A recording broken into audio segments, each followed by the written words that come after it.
একদিন এক ধনী সাহাবী নবী করিম সাল্লাল্লাহু আলাইহি ওয়াসাল্লামের কাছে এসে বললেন, ইয়া রাসূলাল্লাহ, আমার অনেক সম্পদ আছে, বাড়ি, জমি, গরু, সোনা, সবকিছু আল্লাহ আমাকে দিয়েছেন। এগুলোর কি করব? নবীজি সাল্লাল্লাহু আলাইহি ওয়াসাল্লাম মৃদু হেসে বললেন, তুমি যা খেয়ে শেষ করো, যা পরে পুরানো করো, আর যা দান করো, সেটাই আসল সম্পদ। বাকি সব থাকবে তোমার মৃত্যুর পর ওয়ারিসদের জন্য। তিনি আরও বললেন, স্মরণ রেখো, আল্লাহ কিয়ামতের দিনে জিজ্ঞাসা করবেন, এই সম্পদ কোথা থেকে উপার্জন করলে এবং কোথায় খরচ করলে। আর মনে রেখো, সদকা দিলে তা কখনো কমে না, বরং বাড়ে।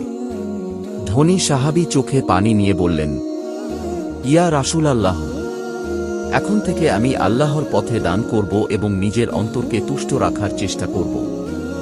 নবীজি সাল্লাল্লাহু আলাইহি ওয়াসাল্লাম বললেন, প্রকৃত ধনী সেই, যার অন্তর পরিপূর্ণ ও তৃপ্ত।